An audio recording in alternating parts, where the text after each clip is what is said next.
Martin, and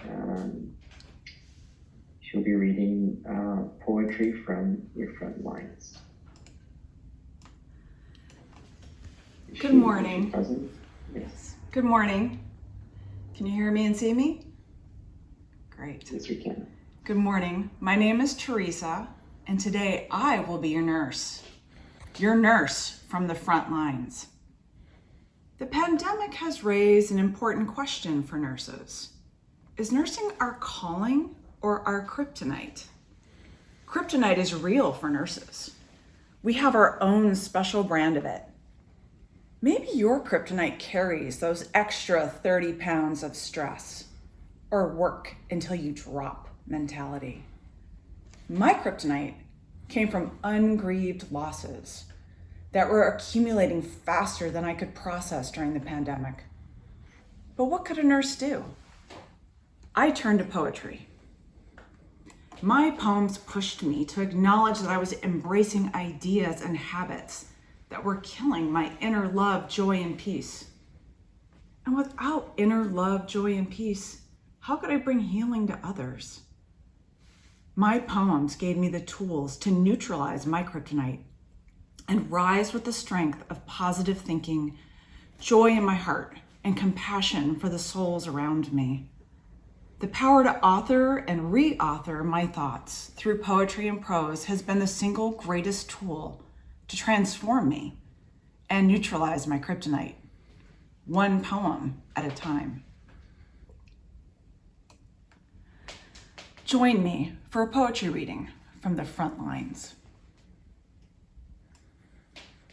This first poem is for my fellow hospice nurses. 12-hour shift. Pediatric oncology unit. One nursing student was delighted, all white teeth, smile, God is with her and is guiding her hyperbole. She must not be a mother. Never felt the dropping of her baby in her womb, the slick delivery relieving the pressure, the rhythmic tug of letting down her milk. Orders flashed on screen, change a sterile bandage. Orders screamed in silence, comfort the dying child. She crawled into the nurse's arms. Strength of a lion, she held otherworldly still. Through the smell of betadine, bloated belly hard and round.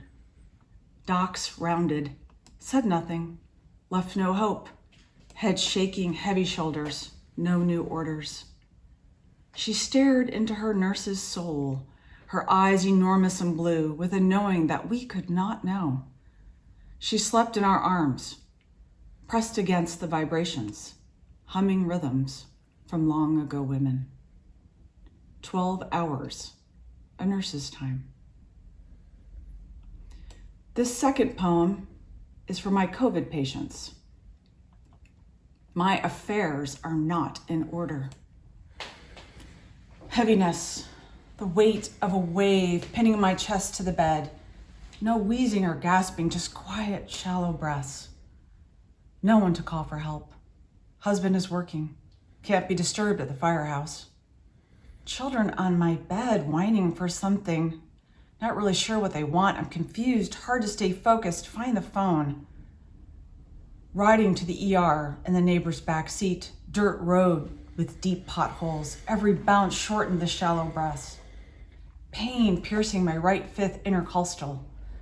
Unable to ask the neighbor to slow down, unable to inhale. The ER nurse maintains her professional voice. She reads the monitor, transparent, to another nurse. I manage to whisper, no vents. Glances all around the triage bay. Now they recognize me, a nurse. The MD insinuates I must have AIDS to be so sick from a respiratory illness at 38. Not one, but 2 negative HIV tests. Where is my family? I'm alone here. The O2 tank is loud. Lights are too bright. Where are my clothes?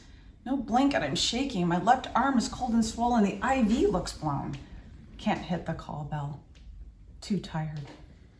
Sticky, wet blood everywhere. I have to get up and put in a tampon. I gotta get the kids their snack before nap time. What day is it? Just let me go home. My affairs are not in order. My affairs are not in order. This last poem is for the nurses we lost to COVID.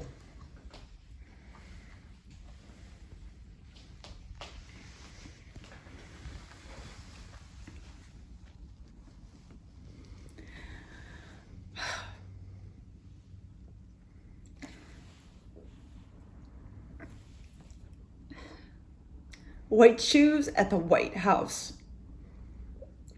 Black and white photo of Nurse Anne staring stoically, white hat crisped, straight, pinned over her knotted hair, indicating a seriousness of purpose, a woman with intention. Shoulders straight, ramrod, no hint of the curves underneath. The white scrubs stiff with starch, a bold order in hand, to set the world right again, on its feet again.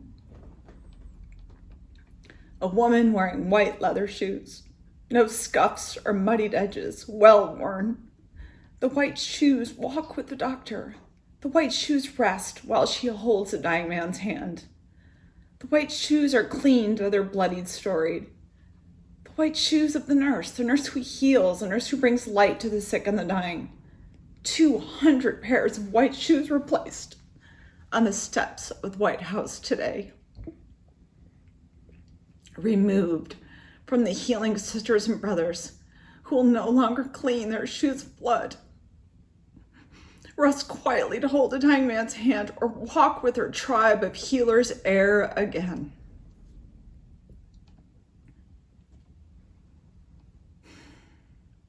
How does writing poetry help a nurse work through what we've seen, heard, experienced over this last year?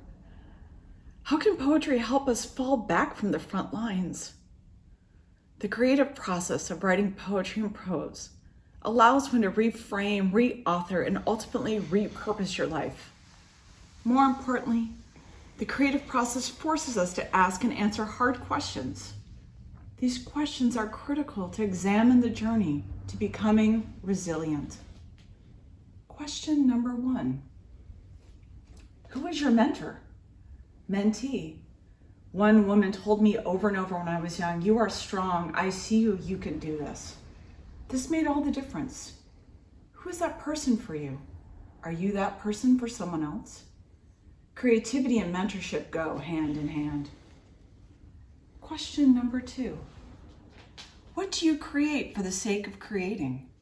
2 hands working will get your inner work done. Drawing, coloring, painting, sculpting, cooking, writing, sewing. There is true power in using one's hands to clear the mind, to let the mind wander, to connect the mind to something outside your head. How do you use your 2 hands? What happens when you're engaged in something creative? How much time can you give to this? Creating with your 2 hands is powerful medicine. Question number 3. How do you clear your mind? 3 deep, long breaths, 3 times a day keeps me centered, refreshed. I let my shoulders sink down, my face slack, and my reset button turn on. What guided meditations work for you? What helps you meditate? What makes it hard? What can you do to clear your mind? Creativity rises from the quiet places in our soul. Creativity is a pathway to resilience. Join me on the journey. I am Teresa. I am your nurse, and nursing is my calling. Thank you.